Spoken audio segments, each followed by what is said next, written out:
noite a todos. É porque eu tenho... Gostaria de deixar com cada um abraço fraterno do Núcleo de Estudo da Doutrina Espírita, Neto, Centro Espírita em Campina Grande, do qual fazemos parte, eu e Ruth. Há uma lenda que diz que um velho índio Cherokee chama seu neto e diz para ele: meu neto, existe dentro de cada um de nós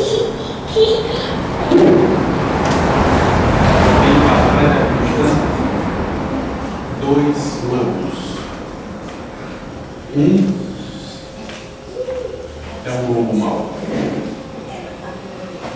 é a ira, a inveja, o ciúme, a maledicência, a mentira. Outro é benévolo, é bom, é o amor, a fraternidade, a verdade, a benevolência. O neto fica a pensar sobre aquilo que o seu avô está dizendo, para um pouquinho, tentando absorver mais o que ouvira, e pergunta: vô, qual lobo ganha? E o avô diz para ele: aquele que você alimentar.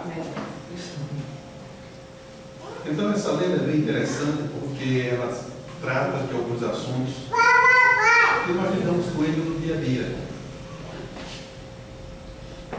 Em cada um de nós existem conflitos internos e são conflitos que em determinado momento nos incomodam, e em outro momento nós passamos a administrá-lo melhor. Mas o fato é que em cada um de nós, independente de quem sejamos, sempre há aquele lado mais tranquilo, mais suave, e aquele lado um pouco mais irritado, um pouco mais trabalhoso. Ainda nessa lenda, algo que também me chama a atenção é quando aquele neto pergunta: vô, qual lobo ganha? E essa ideia do ganhar é uma ideia muito presente em cada um de nós. Queremos ganhar, queremos vencer, queremos saber tudo, queremos fazer tudo. E isso certamente também traz para nós algumas coisas que nos incomodam. Porque o mundo aí fora não é assim. O mundo aí fora não está preocupado em nos fazer ganhar. O mundo aí fora está exatamente trazendo para nós informações outras que nós precisamos aprender a trabalhar com elas, aprender a gerenciar essas situações.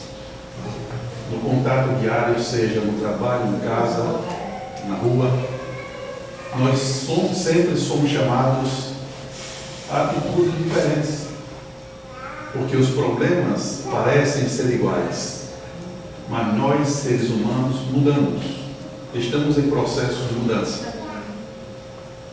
Heráclito de Éfeso teve a oportunidade de dizer que o homem não atravessa um rio,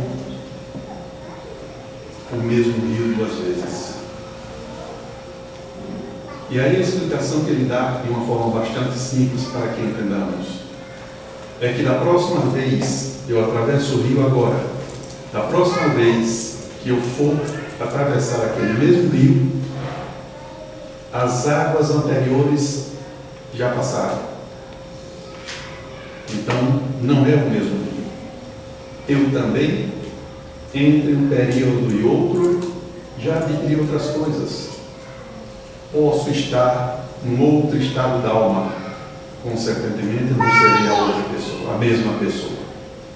Então nós passamos a entender que nós estamos nesse processo contínuo de mudanças. Algumas são bem visíveis. Chegamos aqui e antes de adentrarmos a este recinto, nós não tínhamos ouvido essas músicas tão bonitas que fazem com que eleve a nossa alma. Adentramos a esse espaço e passamos agora a ser acalentados pelo clima dessa música, ou dessas músicas. Então é algo diferente. Alguma coisa ficou em nós. Essas vibrações sonoras chegaram ao nosso ouvido, conseguimos perceber, elas penetram em nós e fazem a diferença em nós. Certamente quando sairmos daqui, também teremos passado por experiências bem ímpares, porque alguém está falando aqui sobre Jesus, sobre o Evangelho, sobre a doutrina espírita. As pessoas ali estão vibrando em relação a quem está aqui falando, e tudo isso é engrandecedor para quem está aqui ocupando esse espaço. Pelas vibrações que saem de lá para cá, sejam vibrações dos encarnados presentes, como também vibrações dos nossos amigos desencarnados, aqueles que nos anteciparam, aqueles que transpuseram o portal que separa a vida física da vida não física antes de nós. Nós, de alguma forma, temos pontos em comum. Quaisquer que sejamos nós, chegamos aqui nessa vida através do berço, sairemos dela através do túmulo. Se somos espíritas, temos mais pontos em comum. Se estamos interessados em aprender alguma coisa no bem, porque temos certeza de que somente o bem vai nos fazer bem, as coisas mudam. São coisas diferentes, são momentos diferentes, oportunidades diferentes, e nós pedimos sempre a Deus essas oportunidades que nos são dadas, porque são oportunidades de estudarmos conjuntamente tópicos da doutrina espírita e, consequentemente, trazer para nós mesmos aquele elemento, aquela coisa que vai fazer a diferença lá dentro de nós. Então nós começamos diante de uma situação bastante simples. Aquela pequena lenda, aquela ideia, aquelas palavras que se juntaram ali e passam a fazer sentido, porque passa a fazer com que nós compreendamos as situações em que vivemos. E no dia de hoje, há muitos séculos antes, alguém entrava na cidade de Jerusalém e entrava e era ovacionado pela população. As pessoas que estavam à margem daquele caminho que aquele homem seguiria estavam muito contentes. E aquele contentamento estava sendo expresso através do agitar de galhos, de plantas, de árvores, enfim. E aí passou a se considerar aquele dia como um dia domingo de Ramos. Aquele homem incomparável chamado Jesus trouxe para nós ensinamentos belíssimos, que ainda hoje nós nos debruçamos sobre eles na tentativa de entender um pouco aqueles ensinamentos. Foram ensinamentos de compreensão para nós mesmos, ensinamentos como chegando a nós e nos lembrando que nós temos algo mais em que pensar, algo mais a fazer do que simplesmente olhar essa vida de uma forma puramente material. Nós precisamos nos adentrar um pouco mais dentro do contexto maior do Espírito, porque o Espírito vivifica. Quando nós lembramos daquele homem chamado Jesus, também lembramos de quão difícil é determinados ensinamentos para que nós, estudando esses ensinamentos, passemos a entender o mais rapidamente possível. Por exemplo, em certo momento ele disse que deveríamos odiar o pai e a mãe. Ora, mas como ele poderia ter dito aquilo? Se ele disse aquilo, eu preciso compreender em que sentido ele disse aquilo. E o sentido em que ele disse aquilo lá foi exatamente no sentido de amar menos. Não foi de odiar segundo nós conseguimos entender no dia de hoje. Ele também disse que não vinha trazer a paz, mas a divisão. Como é que ele traria coisa tão bela e dizer que vinha trazer a divisão e não a paz?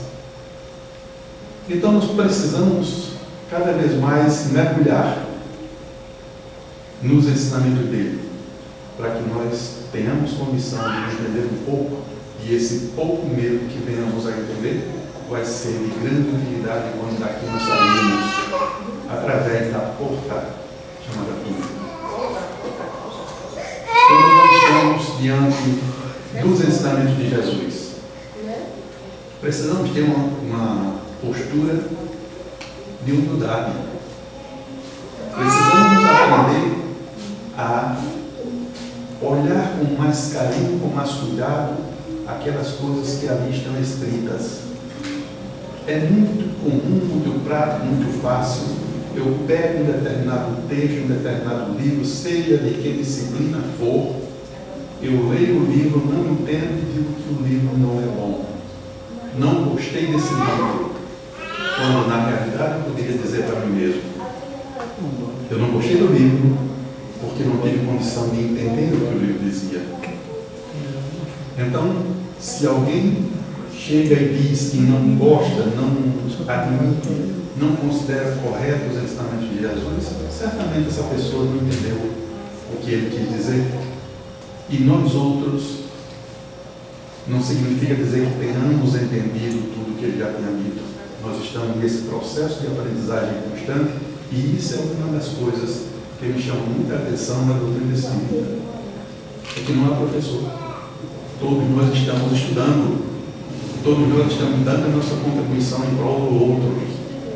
E essa contribuição que cada um pode dar em prol do outro é muito valiosa.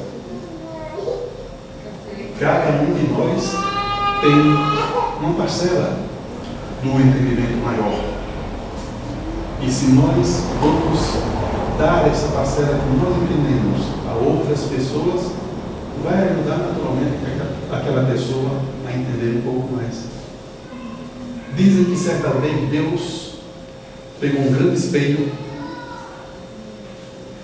chamou os seus anjos, arcanjos, querubins, e deu a eles a seguinte tarefa: leve esse espelho até a terra, mas cuidado, porque ele é muito frágil.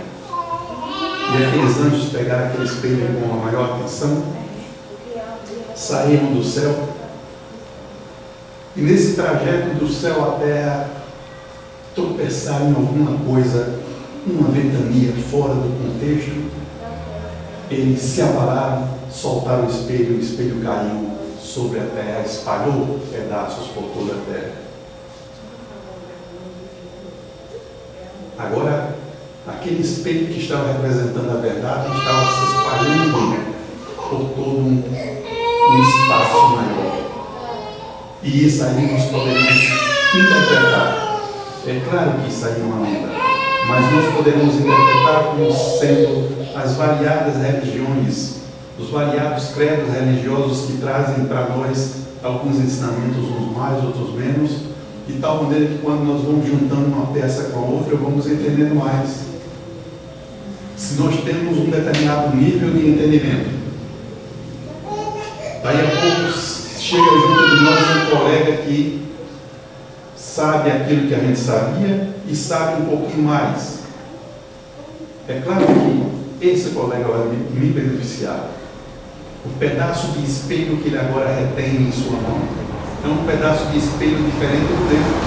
Ele pode agora juntar o meu e o nosso entendimento passar a ser maior. A doutrina espírita está aí, e esse mês é um mês bastante significativo para a doutrina espírita. Logo, logo, ela estará fazendo 160 anos do aparecimento do Livro dos Espíritos. Esse livro que é calcado nos ensinamentos de Jesus. O Espiritismo todo é fundamentado nos ensinamentos de Jesus. Está no Livro dos Espíritos dizendo que Jesus é o guia para a humanidade. Então, quando nós temos certeza de que o que estudamos é algo que está sendo reflexo daquilo que aquele homem, comparado com o que Jesus trouxe há mais de 2.000 anos, isso é gratificante para nós. E tudo isso vai fazer com que nós tenhamos mais vontade de estudar e aprender, aproveitar esse tempo que é curto, o tempo da volta ao mundo espiritual, que ninguém sabe quando, mas pode ser que o meu tempo esteja já pertinho. Eu estou aqui hoje, não sei se estarei em outra ocasião. Isso é realidade. Não temos certeza de nada disso. Porque eu tenho certeza de que nesse momento eu estou aqui. E exatamente por conta disso, eu preciso valorizar esse momento. E a valorização desse momento é no sentido de as coisas do passado, que estão também comigo hoje. Eu preciso olhar para elas e tirar proveito delas. Se eu cometi determinados erros grandes no passado, que eu agora procure amenizar esses erros.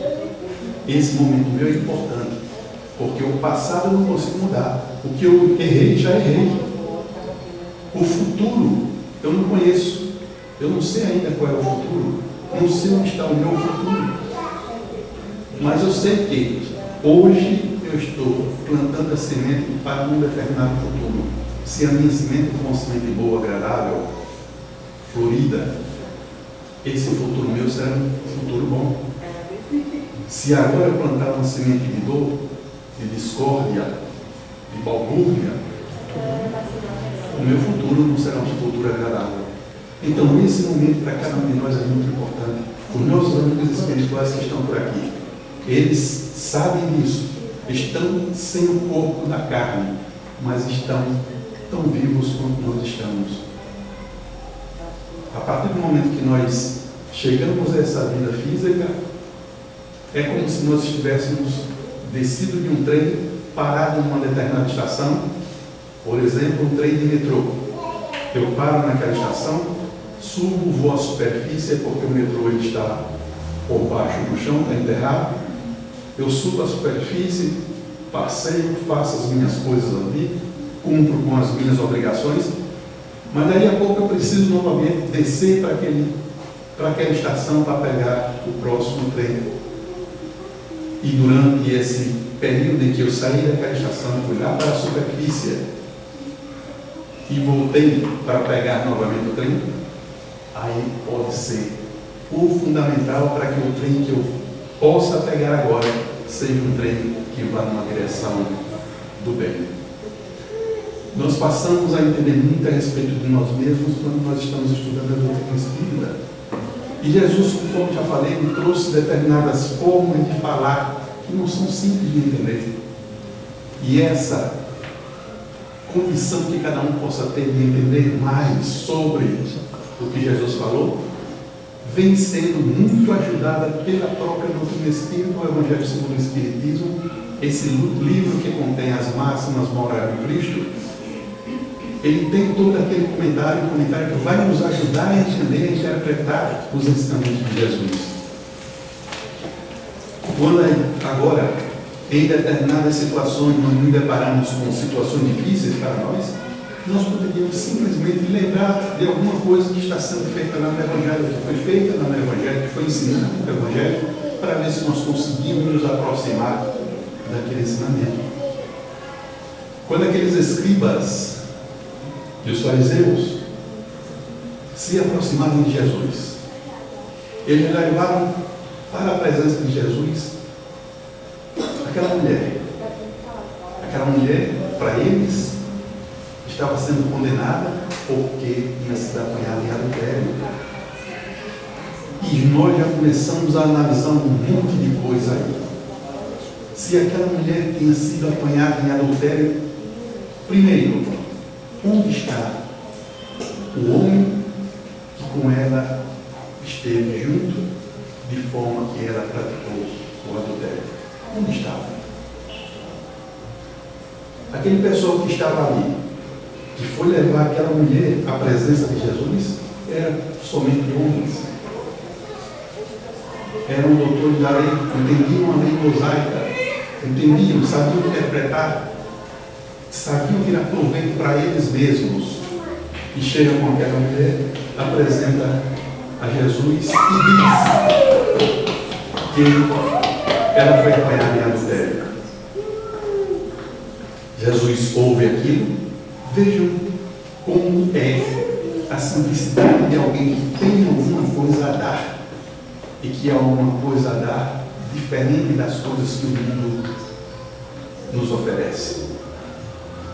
Quando Jesus se viu diante daquela situação, porque aqueles doutores da lei levaram aquela mulher à presença de Jesus para insultá-la, porque eles queriam apedrejar a mulher e queriam saber qual era a opinião de Jesus a respeito daquilo. E Jesus estava em pé, se abaixa e, sem grandes preocupações, começa a escrever no chão. Começa a escrever no chão. Há muitas especulações sobre o que Jesus estava escrevendo no chão. E aquele pessoal fica insistindo para que ele diga o que fazer, o que proceder, que atitude tomar. E ele continua lá tranquilo. Daí a pouco ele se levanta.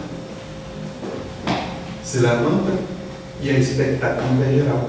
Aquelas pessoas que esperavam a resposta de Jesus, fica a esperar aquela resposta.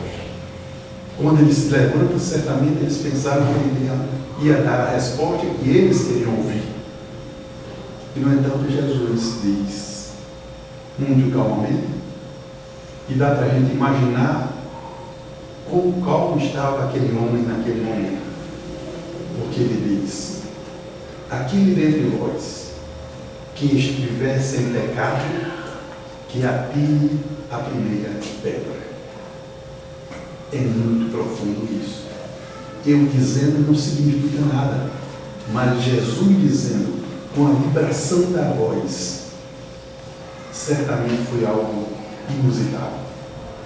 E quando ele diz para aquelas pessoas ali, não disse apedrejem ou não apedrejem, ele olha simplesmente, passeia a olhar naquelas pessoas e diz, aquele dentre vós que estivesse em pecado, que atire a primeira pedra. Eu posso imaginar a situação daqueles homens diante de Jesus. Quando ele disse aquilo, daí a pouco se abaixa, aí vai saindo um, vai saindo outro, vai saindo outro. Com poucos instantes não há mais ninguém ali. E há apenas a mulher e Jesus. É bem possível que quando ele disse atire a primeira pedra que ele estivesse em pecado, alguém começou a olhar para si mesmo e começou a já tentar, porque sabia que tinha muitos pecados. Jesus diz, mulher, onde estão aqueles que te condenaram? Eu também não te condeno. Vá e não tornes a pecar. Deu uma injeção de ânimo naquela mulher. É bem possível que tudo isso tenha provocado uma mudança de vida total naqueles que participaram daquela cena. Porque não precisa ir muito longe para entender essas coisas. Vejam bem, já houve uma época em que os pais não precisavam gritar com os filhos, não precisavam espernear com os filhos, bastava olhar e o filho obedecia. Quantas vezes eu queria fazer alguma traquinagem, meu pai só olhava. E quando ele olhava, como a dizer, faça, e você terá as consequências do seu ato. E eu, por temor, não fazia. Não era porque necessariamente eu compreendia, por temor não fazia. Isso meu pai. Imagine um ser comum. Imagine Jesus dizendo para a gente fazer ou deixar de fazer determinada coisa. Há pessoas que só a postura delas já impõe respeito. como também há pessoas que a postura delas não significa mudança para melhor em nenhum sentido. É assim a forma como a gente vê o mundo de modo geral.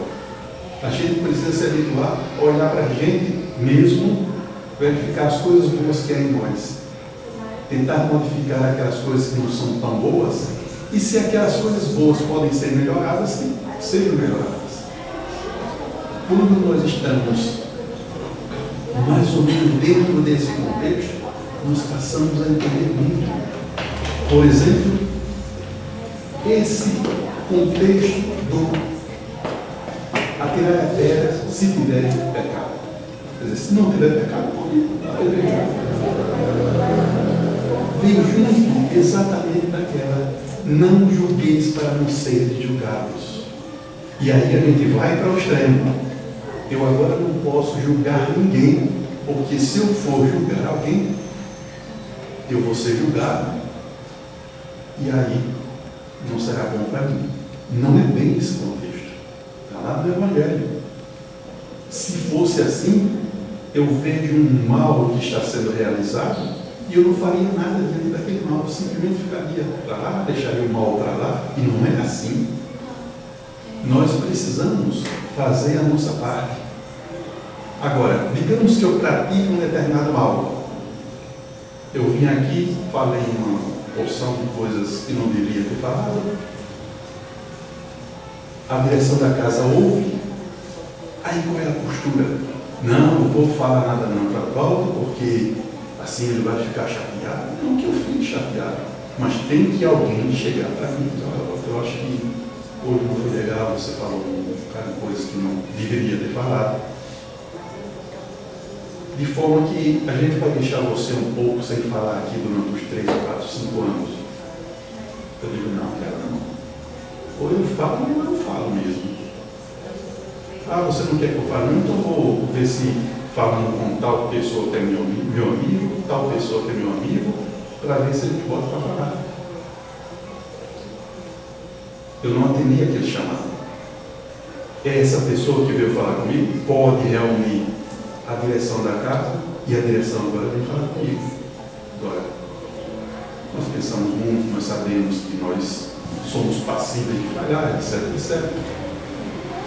Se eu assim não atender, aí vem o vereador, não, você não vai falar, não quero se você falar aqui. Então, essa é uma postura dentro do Evangelho, está no Evangelho isso. Agora, não se pode eu cometer o mal e alguém começar a aumentar o mal que eu cometi. Ah, você cometeu tal coisa, é um mal. Aí alguém diz, você não sabe de nada. Aquele mal que ele cometeu, aquilo é muito pequeno. O pior foi o mal que ele cometeu tal dia, assim, assim, assim, assim. Então isso é uma atitude anti-evangélica. Mas o mal tem que ser combatido. E quando nós estamos fazendo esse tipo de raciocínio, nós estamos julgando. Isso é julgar, mas julgar para que o resultado seja um resultado no bem. Então, determinadas coisas do Evangelho de Jesus se tornam um pouco difícil de nós interpretarmos, porque às vezes nós nos deixamos levar por algum tipo de sentimentalismo. Às vezes nós somos castrados em determinadas outras religiões. Quando chegamos na doutrina espírita, queremos uma frouxidão que não cabe. Cada um de nós é responsável pelo que faz. Nós aqui estamos para ajudar um ao outro. Não é para criticar de forma desairosa, de forma desagradável as pessoas, não. Mas o bem é sempre o bem, o mal é sempre o mal, independentemente de quem faça o bem ou o mal. Nós passamos, a partir de determinado instante, a entender aquela assertiva de Jesus. Aquele dentre vós que estivesse em pecado, que atire a primeira pedra. Eu imaginar, eu estar sem pecado, é muito difícil. porque nós estamos numa terra e a terra ainda é um planeta de provas e expiações de transição para um mundo de regeneração. Então aí eu posso dar uma amenizada nisso para fazer o equivalente. E aí entra exatamente aqui a primeira pedra, aquele que pensa não ter pecado. Porque quando se diz assim, atira a primeira pedra, aquele que pensa não ter pecado, se está dando a chance de que a ignorância daquela pessoa seja um motivo que vai fazer com que nós compreendamos aquele ato que ela cometeu. Se eu já assumo que não tenho pecado, então se eu cometo o pecado, esse pecado é um pecado mais grave. Então nós passamos a entender, vamos passear pelos estudos referentes ao Evangelho de Jesus, à luz da doutrina espírita, para entender essas situações que acontecem conosco. Essa vida que nós estamos aqui é uma vida rapidíssima. Ela funciona exatamente como se fosse um trem em alta velocidade, um trem-bala. E por falar em trem-bala, eu trouxe aqui uma música que eu, pelo menos, acho bastante interessante, pelo conteúdo, pelo ensinamento da música. A autora da música certamente está inspirada por essa música. Ninguém sabe que religião é dela, mas não importa, quando a inspiração vem, o Espírito chega assim e diz: mas qual é a religião desse cara aí? Ah, ele é espírita, então intui, bota intuição para ele. Ah, ele é católico, protestante, não, então separa. Não é assim.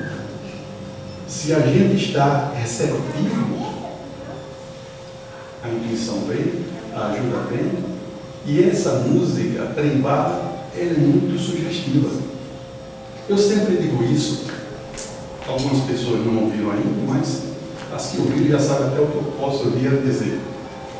Eu estou com o papel da música trem-bala aqui, mas não pense que não é porque eu não sei cantar, não, viu? Eu bem que poderia cantar essa música todinha e vocês ficassem boquiabertos, com o mau cantor que eu sou. Então eu vou preferir ler. Mas ainda vocês poderiam pensar: não, mas ele está lendo.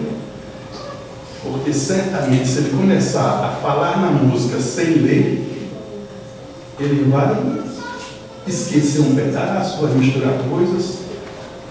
Mas se você cantar o pessoal aqui, por favor. Eu estava cantando, antes de vir, eu estava cantando assim mesmo. Foi? Foi. Antes? Agora, antes de começar a palestra, eu estava cantando. Olha, eu não sabia. Mas aí eu gostaria até de cantar, mas eu tenho outro problema. Meu empresário não permite. Então eu vou ler aqui, vocês que já conhecem a música. Agora vamos tentar analisar a música em profundidade, a visão espírita. Como é profunda esse juntar de palavras. A música se chama Trem-bala. Olha, Trem-bala. Trem-bala surgiu basicamente no Japão. Em 1988, já havia 20 anos que existia o trem-bala. Por que trem-bala? Porque ele é um trem de alta velocidade, o primeiro do mundo. E em 1988, apesar de estar em operação há 20 anos, então foi lá pelos anos 60, não tinha havido ainda nenhum acidente praticamente de grande monta. Então, trem-bala, que era o Shinkansen, e que depois foi, hoje em dia, se falar em trem-bala é trivial. Então, a novela, ela traz na sua música o seguinte texto: não é sobre ter todas as pessoas do mundo para si. É sobre saber que em algum lugar alguém zela por ti. É sobre escutar e poder escutar mais do que a própria voz. é sobre lançar na chuva de vida que cai sobre nós. Então veja como ela se refere a Deus, se refere a essas condições de vida que nós vivemos no nosso dia a dia, e continua. É saber se sentir infinito num universo tão vasto e bonito. É saber sonhar. E então, fazer valer a pena cada verso daquele poema sobre acreditar.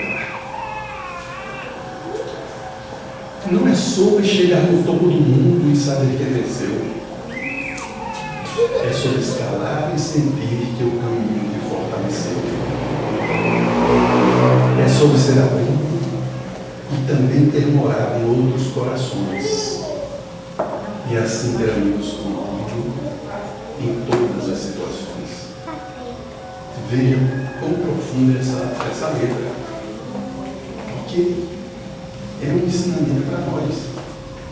Como essa, existem várias outras letras muito interessantes, que a gente espírita, pode ver que quando Deus passa o seu olhar sobre todos nós, cada um capta esse olhar à sua maneira, de acordo com a sua condição.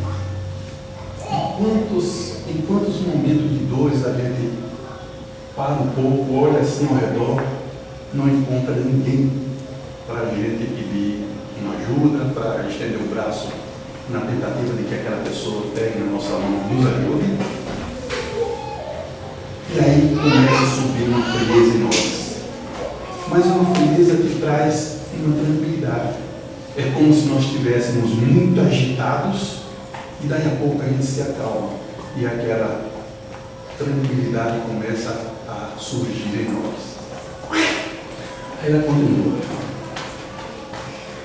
A gente não pode ter tudo.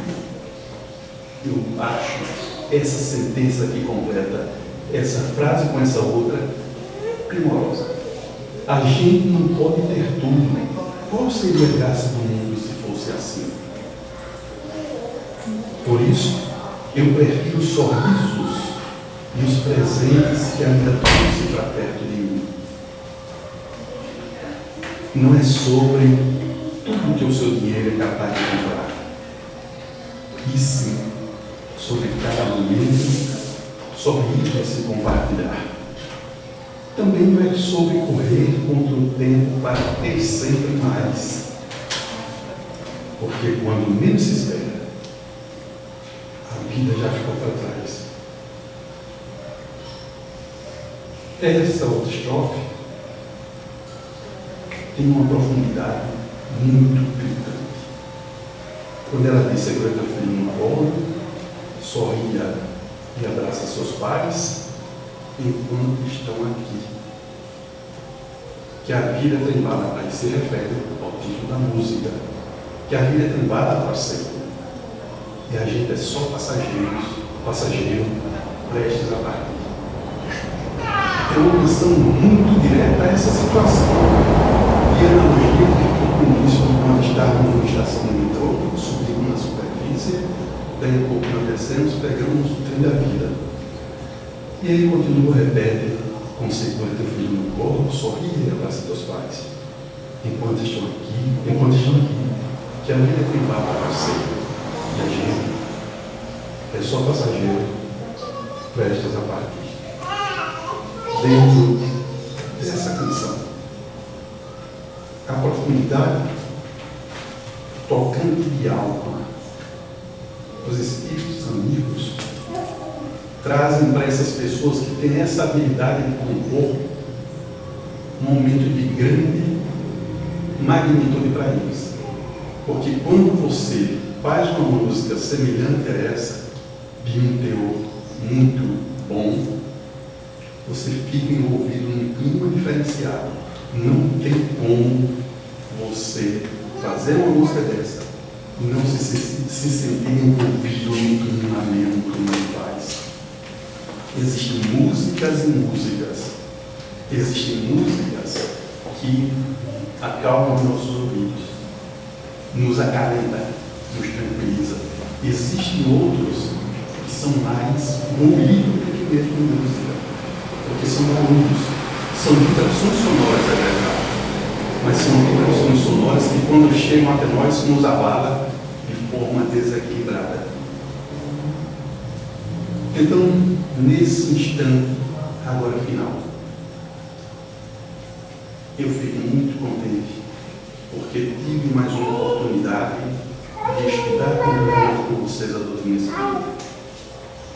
Sabemos ser a nossa vida uma espécie de trem-bala. Sabemos que chegamos já na estação. Não sabemos exatamente quando vamos descer novamente a estação em busca do trem que vai passar a determinada hora e nos levar a um certo local. Não sei nada disso, mas eu posso, inclusive, me preparar para que esse instante, a partir do momento que eu cheguei aqui na estação, subi lá para a superfície, dei um passeio, fiz o que tinha que fazer. Procurei aproveitar o meu momento lá naquela superfície, que eu tenha feito nela tudo aquilo que eu necessito para que, quando eu descer na estação, coincida com o trem que vai passando diretamente para o braço de Jesus. Muita paz.